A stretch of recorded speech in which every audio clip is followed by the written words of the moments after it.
or I was getting kinda used to being someone you love. If we want a belt mix, if we want to sing hard in that part of our mix, or even if you want to do I would only be in your way.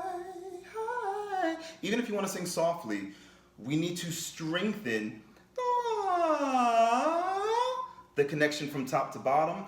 So last week on Instagram, I asked you, what do you want me to talk about in my next voice lesson video? And 4 topics kept coming up over and over again. Control or stability, connecting from head to chest smoothly without the break, getting rid of that break, singing hard in the upper register, adding more weight to mix, and recovering a hoarse or moderately injured voice. So we're gonna cover all 4 of those topics today in this one video. In the A approach method of vocal training, my method that I created, we focus on 3 different mechanisms in the body to stabilize, strengthen, and protect the voice. It's all about connecting body to voice. And the first mechanism is the inhale. We're going to touch on that. The second one is our natural reflexive responses. That's like the meat of the technique. And the third aspect is conscious engagement. That's a bit advanced, but I am going to touch on it a little bit today. We've got time to stay in practice, so why not, okay? So let's begin with our first tier. Oh, by the way, we call this 3-tiered support, 3 levels. So let's start with level 1 just to get our bodies awake. With each level, before we start, sing a little bit. Sing a little bit of a song, any song that you want, because I want you to notice how each tier affects your voice. So after we do the breathing part, I want you to sing again. You should notice that your tone is easier, fuller, blah, blah, blah, blah, blah. After we do the second tier, I'm gonna ask you to check your voice again. You get the idea. So pause me or whatever as I'm transitioning into the next shot and sing anything you want. We're gonna approach breathing from a slightly different angle today. So I want us to try to awaken our natural deep breathing responses. I don't want us to try to control too much. It's not about filling up the belly or even filling up the back per se. It's all about trying to awaken our natural breathing. So can we start with just a basic yawn? And before you say, I've done this before, I know, we're gonna build upon it, okay? So just try to yawn as best you can. My whole scalp moves, that's crazy. So we're gonna breathe. I want you to notice a couple things that might freak you out, especially if you're a trained singer. Your chest will move.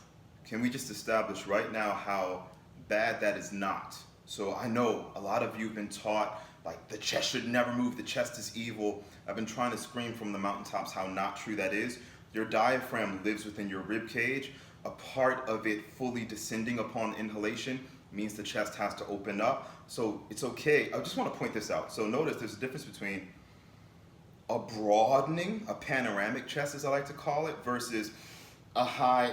I'm not advocating this nuance. It's a thing. So with that being said, there is a difference. So all chest breathing is not created equal. So as you're yawning, you should notice that your rib cage just really opens really wide. So the chest opens, and also our cobra's hood opens the sides and back of your ribs. If you think like about a cobra head snake, how their hood just flares open.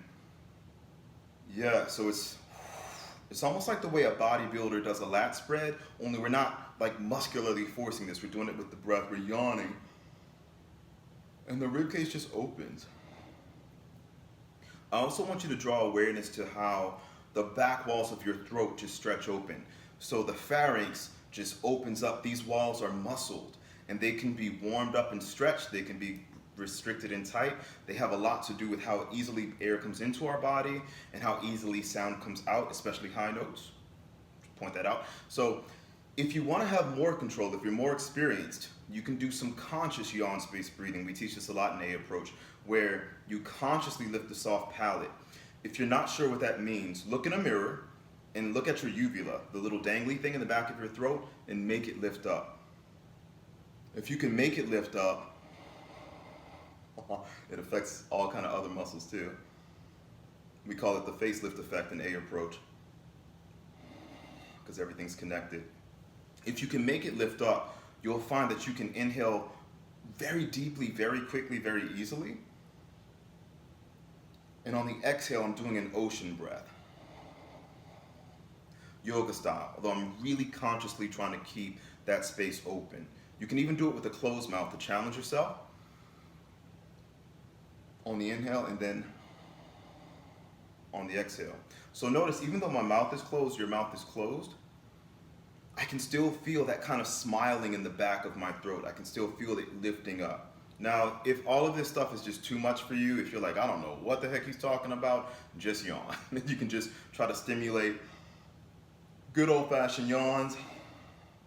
And before I see the comments about, like, but I yawn all the time and I don't feel like I'm a great singer, most people stifle their yawns. We're trained to, because we're taught that this natural biological process is rude. And so we're taught to feel shamed about it. I watch people a lot. Sounds creepy. Maybe it is a little bit. But most people will stifle their yawns. We stifle our yawns. We stifle our laughs. We stifle these natural biological processes that really help to free the voice. And so a lot of us don't yawn freely, nor do we laugh freely. So let yourself yawn. It's magical. It's magical, I promise you. It's been almost 5 minutes. Let's do a little bit more of this. 5 minutes of yawning is a powerful thing.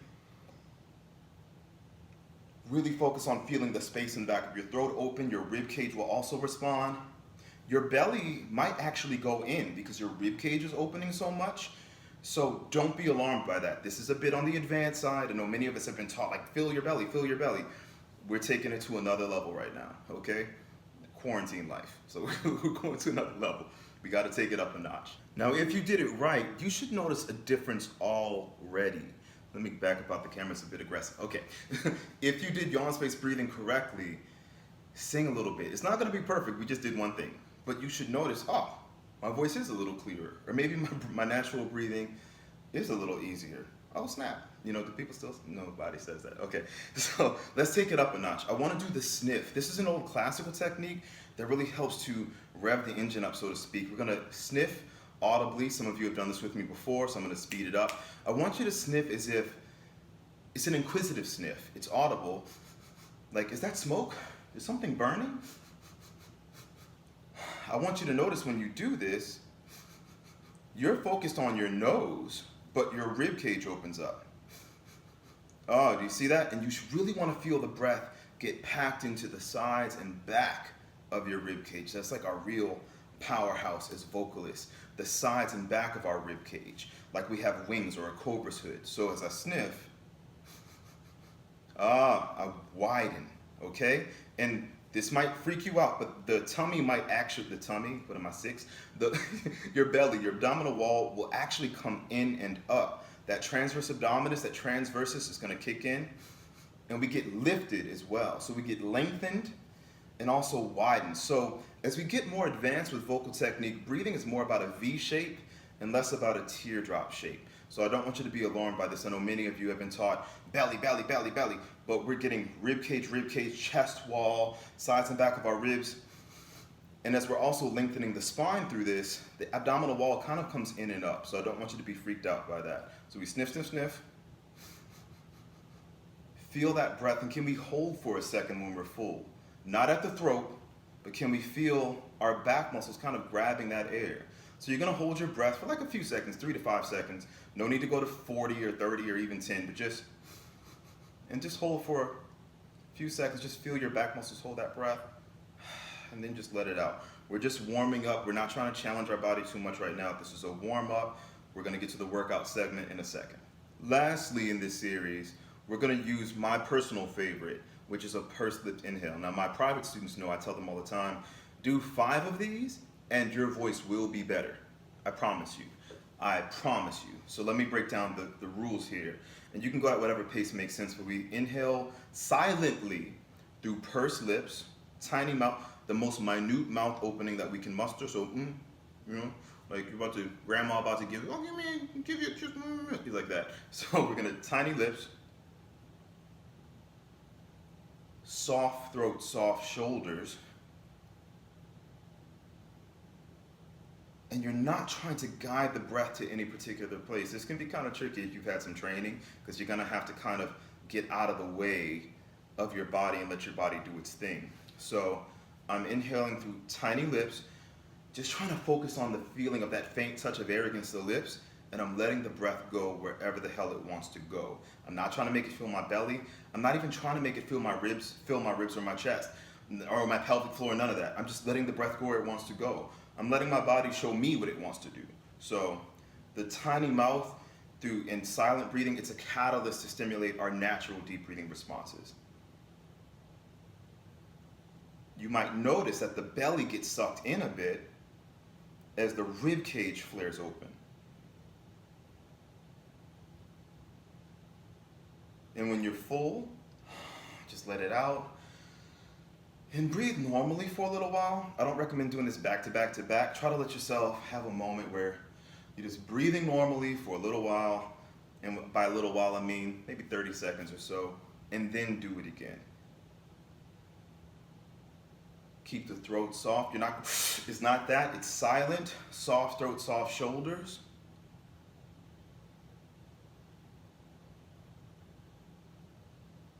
You're gonna V yourself. Let's make V a verb and go for it. Now, hopefully you can get the idea. I want you to do 5 of those.